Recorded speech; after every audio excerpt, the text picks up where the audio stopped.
दोस्तों आज की वीडियो रहने वाली है मोस्ट इम्पॉर्टेंट टॉपिक के ऊपर, यानी कि अगर आप इस यूनिट में से अगर एक ही क्वेश्चन को अटेम्प्ट करना चाहते हैं और अगर मैं आपको वो एक क्वेश्चन सजेस्ट करूं तो वो क्वेश्चन कौन सा होगा, वो होगा मैनेजमेंट साइंस। आप लोगों का अगर हम देखें तो एनकॉम का ये सब्जेक्ट है आईटी एप्लीकेशन। तो इसी तरह इस सब्जेक्ट के अंदर आपको 4 यूनिट है, चारों यूनिट में से एक एक क्वेश्चन आपको कंपलसरी होता है कि अटेम्प्ट करना है।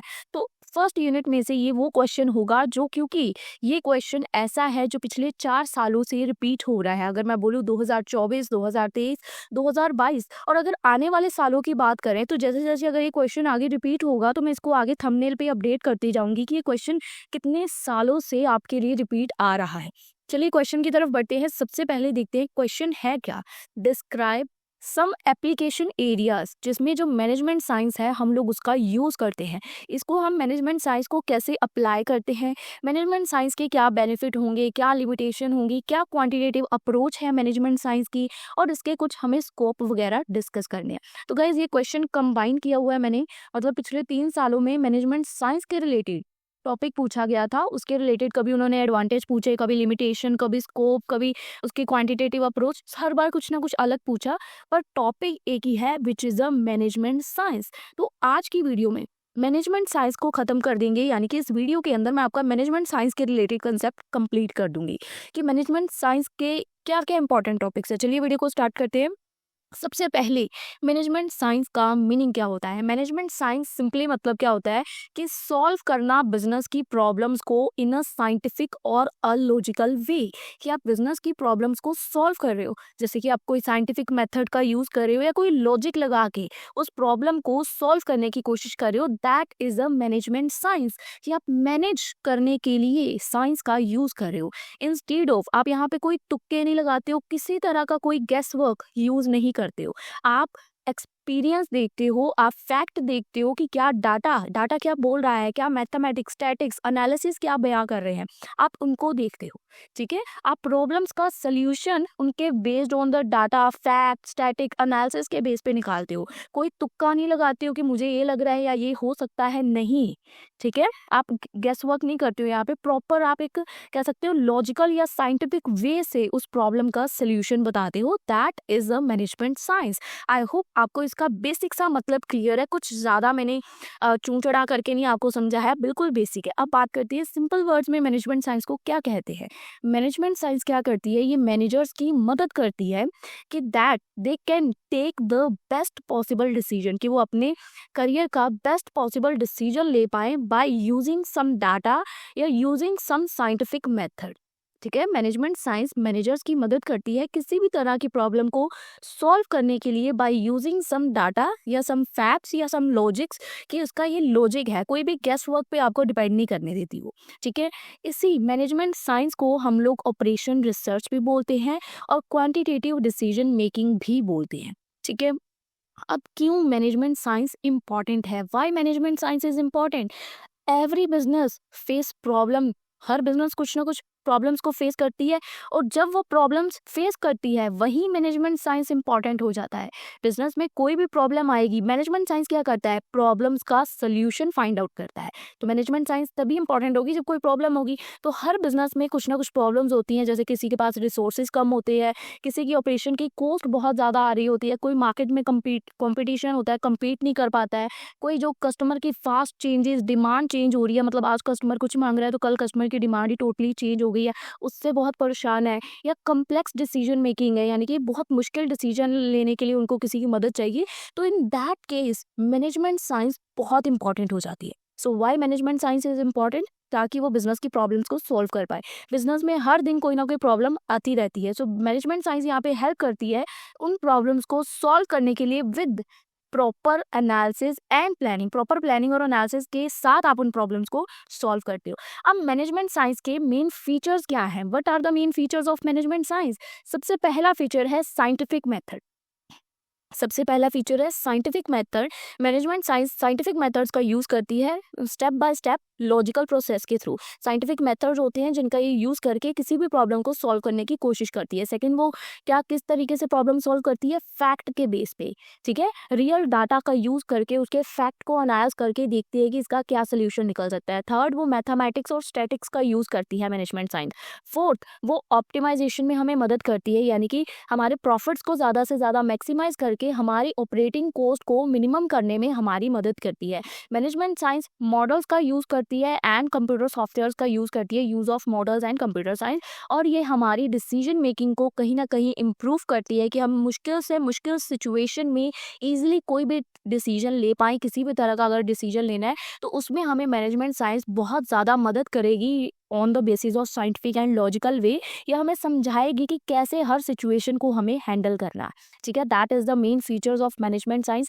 अब बात करते हैं कि कौन कौन से एप्लीकेशन एरियाज हैं मैनेजमेंट साइंस के, यानी कि कहाँ कहाँ पे हम लोग मैनेजमेंट साइंस को अप्लाई कर सकते हैं। एप्लीकेशन कहाँ पे ये यूज़ होती है। Management science is used in almost every department. Her department में इसको यूज़ किया जाता है बिजनेस के। सबसे पहला डिपार्टमेंट है प्रोडक्शन एंड ऑपरेशन डिपार्टमेंट। ये यहाँ पे हम कैसे इसको यूज़ करते हैं, हम प्लानिंग में यूज़ करते हैं कि हाउ मच कितना हमें प्रोड्यूस करना है, कि मशीन्स को हम उनके बेस्ट वे में कैसे यूज़ कर सकते हैं, जो हमारी प्रोडक्शन की कॉस्ट है उसको हम कम कैसे कर सकते हैं। सारे काम को शेड्यूल करने के लिए, वर्कर्स को टाइमली सारा काम मैनेज करने के लिए, हर चीज़ में मैनेजमेंट साइंस एक रोल प्ले करती है। जैसे कि एग्जांपल दी गई है, डिसाइडिंग द मोस्ट प्रॉफिटेबल, ये डिसाइड करती है कि मोस्ट प्रॉफिटेबल प्रोडक्शन की क्या क्वांटिटी होनी चाहिए, कि कितनी बेस्ट क्वांटिटी को प्रोड्यूस करने पे हमें ज़्यादा से ज़्यादा प्रॉफिट होगा, ठीक है। सबसे पहला एप्लीकेशन एरिया हम इसको प्रोडक्शन एंड ऑपरेशन डिपार्टमेंट में अप्लाई करते हैं। सेकेंड, स्टॉक को मैनेज करने के लिए हम मैनेजमेंट साइंस का यूज़ करते हैं, कि कितना रॉ मटेरियल हमें अपने पास स्टोर करके रखना है, कब हमें स्टॉक को रीऑर्डर करना है, कब हमें मतलब शॉर्टेज नहीं होने देनी है या अपने पास ओवर स्टॉक नहीं रखना है, मतलब जितनी ज़रूरत है उतना स्टॉक हमारे पास अवेलेबल हो, उस चीज़ का भी मैनेजमेंट साइंस ध्यान रखती है। और इन्वेंट्री को मैनेज करने के लिए भी मैनेजमेंट साइंस को अप्लाई किया जाता है, ठीक है। थर्ड, ट्रांसपोर्टेशन एंड लॉजिस्टिक में हम इसको अप्लाई करते हैं, सिलेक्ट करते हैं कि सबसे चीपेस्ट ट्रांसपोर्ट का रूट क्या है, जो हमें सबसे सस्ता पड़े, कस्टमर को उसके ज़्यादा एक्सपेंसेस बेयर ना करने पड़े। Distributing goods to warehouse efficiency, ये सब कुछ देखती है कि इजी से इजी, कम से कम पैसे में डिलीवरी कॉस्ट में आपके प्रोडक्ट आगे पहुंच जाए, चाहे कस्टमर तक पहुंचाने हैं या वेयर हाउस तक। तो यूजिंग ट्रांसपोर्टेशन मॉडल, इस तरह का ट्रांसपोर्टेशन मॉडल यूज़ करना जिससे आपकी डिलीवरी की कॉस्ट कम आए, ये काम मैनेजमेंट साइंस करती है, और इसी वजह से हम मैनेजमेंट साइंस को ट्रांसपोर्टेशन एंड लॉजिस्टिक में अप्लाई करते हैं। फोर्थ, फाइनेंस एंड बजटिंग, ये हमारी मैनेजमेंट साइंस हमारी इन्वेस्टमेंट की प्लानिंग करती है कि हम अपने प्रॉफिट्स को कहाँ इन्वेस्ट करेंगे, उसमें कितना रिस्क है उसको ये एनालाइज करती है। ये हमारे फाइनेंशियल बजट को डिसाइड करती है, कितना बजट होगा, कितने हमारे खर्चे होंगे, सब कुछ ये देखती है, ठीक है। Using break even analysis, break even analysis का यूज करके ये हमारे प्रॉफिट्स के लेवल को फाइंड आउट करती है कि हमें कितना परसेंटेज प्रॉफिट हो सकता है। ये पूरी तरह से रिस्क को एनालाइज करके चलेगी, ठीक है। फिफ्थ, ये अकाउंट एंड सेल्स में भी अप्लाई होगी, यानी कि ये प्रिडिक्ट करेगी कि फ्यूचर में कस्टमर की क्या डिमांड हो सकती है हमारे प्रोडक्ट को लेके। एडवर्टाइजिंग के जो हमें एडवर्टाइजमेंट करना है उसके बजट को प्लान करेगी, प्रोडक्ट के प्राइस को डिसाइड करेगी, यानी कि फॉर एग्जाम्पल अगर देखें तो सेल्स को फोरकास्ट करेगी कि फ्यूचर में कितनी सेल हो सकती है, क्या कस्टमर की डिमांड हो सकती है, सब कुछ ये एनालाइज करेगी। Six, management science human resource management पे भी अप्लाई होती है, यानी कि जो हमने अपने स्टाफ को मैनेज करना है उस पे भी इसको अप्लाई करते हैं कि कैसे एम्प्लॉयज़ को शेड्यूल करना है, हर राइट बंदे को राइट जॉब पे कैसे रखना है, कैसे अपने वर्कर्स के काम को बैलेंस करना है कि उन पे वर्कलोड ना हो, ठीक है। स्टाफ को शेड्यूल करना, यानी कि उनकी अलग अलग शिफ्ट लगा देना कि सारा काम का बोझ एक ही बंदे पे ना आ जाए, ये भी मैनेजमेंट। क्योंकि देखो ना, मैनेज करना, मैनेजमेंट का मतलब क्या है कि मैनेज करके चलना, तो that is a management science. कहाँ कहाँ वो अप्लाई होगी, हर एक चीज़ पे। हमने सबसे फर्स्ट पढ़ा था कि हर एक चीज़, almost every department of the business इसको अप्लाई किया जाता है। तो बिजनेस में कौन कौन से डिपार्टमेंट होते हैं वो ध्यान में रख के सभी डिपार्टमेंट्स के इसको अप्लाई करना है। Production, stock management, transportation, finance, budgeting, marketing, human resource, उसके बाद प्रोजेक्ट मैनेजमेंट में ये बड़े-बड़े प्रोजेक्ट्स को प्लान करेगी, उनकी कॉस्ट और टाइम को मैनेज करेगी। टूल्स लाइक पर्ट और सीपीएम का यूज़ करके पूरे प्रोजेक्ट को फास्टली कंप्लीट करवाएगी। उसके बाद सर्विस सेक्टर पे भी इसको अप्लाई किया जाता है, जैसे कि हॉस्पिटल में पेशेंट्स को शेड्यूल करने के लिए कि किसको कितना कौन से पेशेंट को देखना है, किसका इमरजेंसी है। बैंक्स में ताकि वेटिंग टाइम को रिड्यूस किया जा सके। एयरलाइंस में ताकि फ्लाइट्स को शेड्यूल किया जा सके। होटल्स में रूम बुकिंग की प्लानिंग के लिए।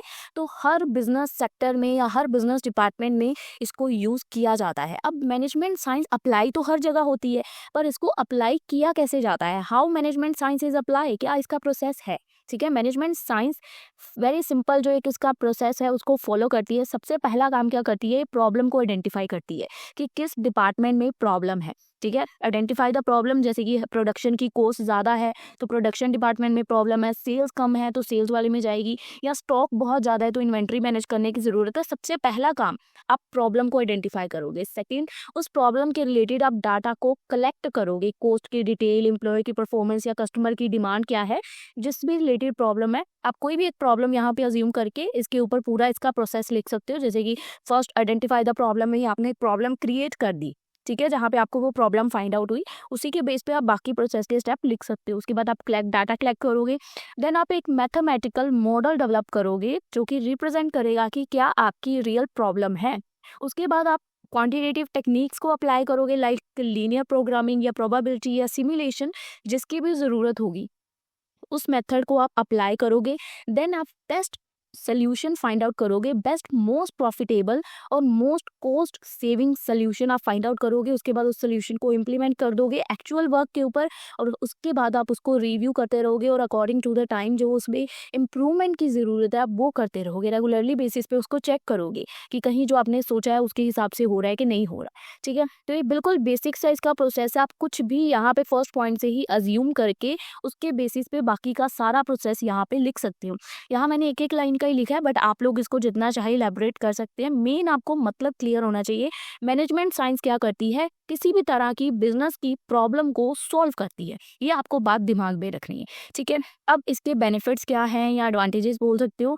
पहला बेनिफिट, बेटर डिसीजन में मदद करती है, क्योंकि आप डिसीजन जो भी है साइंटिफिक और लॉजिकल वे से लेते हो। सेकंड, आपकी कॉस्ट को रिड्यूस करती है, रिसोर्सेज को बेस्ट वे में यूज करके आपकी कॉस्ट को कम करती है, आपका टाइम बचाती है। ठीक है, हेल्प करती है आपको फास्टेस्ट वे को फाइंड आउट करने में कि जल्दी से जल्दी आप अपने टास्क को कैसे कंप्लीट कर सकते हो जिससे आपका टाइम बचे। बेटर प्रोडक्टिविटी में हेल्प करती है, एफिशिएंसी और आउटपुट्स को आपके इंक्रीज करती है, हायर प्रॉफिट्स आपको कमा के देती है, आपको बेस्ट प्रोडक्शन के मेथड बताती है, कॉस्ट को कम करने में मदद करती है, प्राइसिंग की स्ट्रेटेजीज बताती है जिससे डेफिनेटली आपके प्रॉफिट्स बढ़ेंगे। फोरकास्टिंग एबिलिटी होती है, प्रिडिक्ट करती है कि फ्यूचर में क्या डिमांड हो सकती है कस्टमर की, मार्केट की कंडीशंस क्या हो सकती हैं। मुश्किल प्रॉब्लम्स, कॉम्प्लेक्स प्रॉब्लम्स को हैंडल करती है। यूजफुल कब होती है ये? जब डिसीजंस लेने डिफिकल्ट या रिस्की होते हैं, तब मैनेजमेंट साइंस बहुत बड़ा रोल प्ले करती है, क्योंकि ये आपको कॉम्प्लेक्स सिचुएशंस में ही तो सबसे ज़्यादा हेल्पफुल है। ठीक है, अब बात करें कि इसकी लिमिटेशंस क्या है या डिसएडवांटेजेस क्या है। लिमिटेशंस क्या है कि इसके लिए आपको करेक्ट डाटा की ज़रूरत होती है, क्योंकि जो मैनेजमेंट साइंस है ये आपके फैक्ट देखेगी, पास्ट रिकॉर्ड देखेगी। ठीक है, जो भी आपका डाटा अवेलेबल होगा, अगर आपका जो डाटा अवेलेबल है वही गलत होगा तो रिजल्ट तो डेफिनेटली फिर गलत ही आएगा। फिर उसका कोई गारंटी नहीं, क्योंकि अगर आपकी अकाउंट्स में कुछ गलत बोल रहे हैं या आपने गलत एंट्रीज शो कर रखी हैं तो रिजल्ट आप उम्मीद नहीं कर सकते सही आएगा। सेकंड, ये ह्यूमन फैक्टर्स को इग्नोर कर देती है, उनके इमोशंस, मोटिवेशन, कल्चर उसको कैलकुलेट नहीं करती है। थर्ड, इसमें स्किल्ड एक्सपर्ट्स की ज़रूरत होती है और सभी मैनेजर्स मैथ्स और स्टैटिक्स को अच्छे से नहीं समझते हैं। कुछ लोग तो मैथ्स से दूर भागते हैं। ठीक है, फोर्थ, कॉस्टली होती है। ये मैनेजमेंट साइंस को अप्लाई करना थोड़ा कॉस्टली होता है और टाइम टेकिंग होता है, क्योंकि इसको इम्प्लीमेंट करना कहीं ना कहीं टाइम, कंप्यूटर, एक्सपर्ट सब कुछ लगेगा। ठीक है, उसके बाद सम रिजल्ट्स, कुछ कुछ रिजल्ट्स इसके अनरियलिस्टिक होते हैं।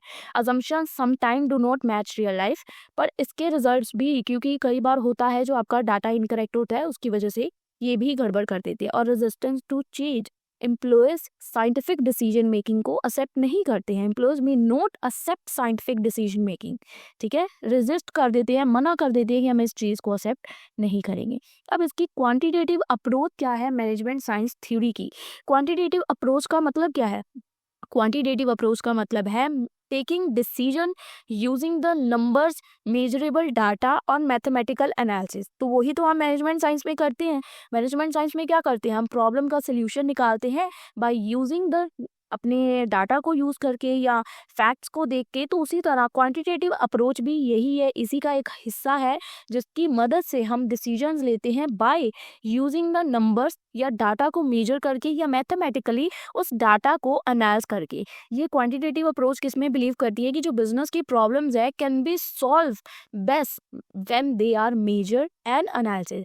ये क्या कहती है, ये जो क्वांटिटेटिव अप्रोच है ये क्या कहती है कि बिजनेस की प्रॉब्लम्स को हम कब बेस्ट वे में मेजर कर सकते हैं, मतलब कब अच्छे तरीके से सॉल्व कर सकते हैं, जब वो प्रॉब्लम्स को मेजर किया जा सकता है और साइंटिफिकली एनालाइज किया जा सकता है, तभी आप उसका बेस्ट सोल्यूशन निकाल सकते हो। अगर आपकी प्रॉब्लम ऐसी है जिसको आप मेजर ही नहीं कर सकते, जिसको आप एनालाइज ही नहीं कर सकते, क्रॉस चेक ही नहीं कर सकते, तो उस प्रॉब्लम का आप ये नहीं कह सकते कि मैं बेस्ट सोल्यूशन दे रहा हूँ, क्योंकि आपको पता ही नहीं है कि अगर डाटा इनकरेक्ट हुआ तो आप कैसे ये 100% बोल सकते हो कि हमने तो बेस्ट रिजल्ट निकाल के दिया है। नहीं, ठीक है, क्योंकि ये तभी पॉसिबल है जब आपकी जो प्रॉब्लम है आप उसको मेजर या एनालाइज कर पाओ। तो मेन पॉइंट्स क्या है क्वांटिटेटिव अप्रोच के, कि यहाँ पे स्टैटिक्स और मैथमेटिक्स का यूज़ करते हैं हम डिसीजन लेने के लिए, मैथमेटिकल मॉडल्स का यूज़ किया जाता है, प्रोबेबिलिटी और फोरकास्टिंग का यूज़ किया जाता है, और कंप्यूटर बेस्ड सिमुलेशंस का यूज़ किया जाता है। इसका फोकस होता है कि बेस्ट रिजल्ट आने चाहिए हमारे किसी भी तरीका से। इसमें कौन कौन सी टेक्निक्स इंक्लूड होती हैं, जैसे कि आपके क्वांटिटेटिव के जो जो सब्जेक्ट है, linear, simulation, game theory, queuing theory, inventory models, PERT, CPM, सब कुछ इसके अंदर आ जाता है। ठीक है, अब अगर किसी बच्चे ने क्वांटिटेटिव अभी तक नहीं किया, वैसे मेरे हिसाब से बीकॉम 6th सेम में आपको सब्जेक्ट है क्वांटिटेटिव, तो आपको किया होना चाहिए। बाकी अगर किसी ने मैथ्स लिया होगा तो उसने +2 में ही किया होगा। ठीक है, उसके बाद स्कोप क्या है मैनेजमेंट साइंस के, मैनेजमेंट साइंस के क्या स्कोप है, ये ऑलमोस्ट हर प्रॉब्लम या हर फंक्शन मैनेजमेंट में ये मदद करती है। Almost every function of the management, planning, organising, staffing, directing, controlling, all business field में मैनेजमेंट साइंस मदद करती है। प्लानिंग में ये फोरकास्ट करती है, सब कुछ देखती है, ऑर्गेनाइजिंग में स्ट्रक्चर को डिसाइड करती है, जॉब्स असाइन करती है, स्टाफिंग में मैन पावर की प्लानिंग करती है, शिफ्ट बनाती है कि कौन सा बंदा कौन सी शिफ्ट में काम करेगा, डायरेक्टिंग में टीम कोऑर्डिनेट करवाती है, वर्कलोड एलोकेट करती है, कंट्रोलिंग में परफॉर्मेंस को एनालाइज करती है। हर बिजनेस फील्ड में, प्रोडक्शन, मार्केटिंग, फाइनेंस, हर फील्ड में ये काम करती है।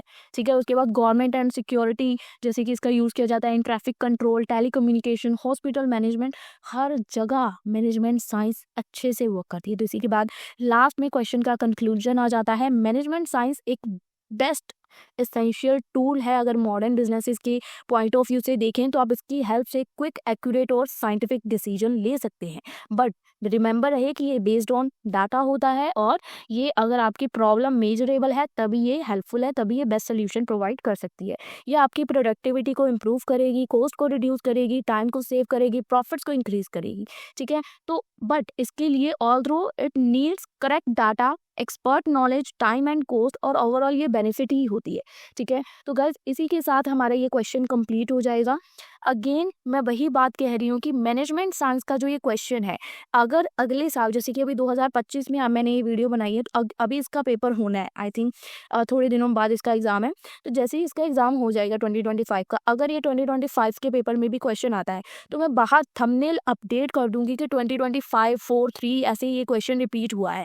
पर ये क्वेश्चन के अंदर अगर पूछा ही इन्हीं में से, इन्हीं टॉपिक्स में से कुछ गया, तो मैं वीडियो रिपीट नहीं बनाऊंगी। ठीक है, क्योंकि बहुत अच्छे से मैंने एक्सप्लेन किया है।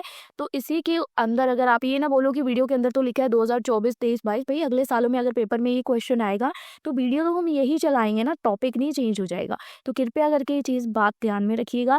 और इसी के साथ हमारी ये वीडियो हो जाती है खत्म। आई होप आप लोगों को दोनों टॉपिक अच्छे से क्लियर है। यूनिट 1 के क्वेश्चन की बात करें तो इसके ऊपर मैं एक क्वेश्चन और लेके आऊंगी, वो अगली वीडियो में हम लोग डिस्कस करेंगे। That's all about today's video. I hope you like it. मिलेंगे हम लोग आपसे अपनी अगली वीडियो में, तब तक के लिए स्टे ट्यून, गुड बाय।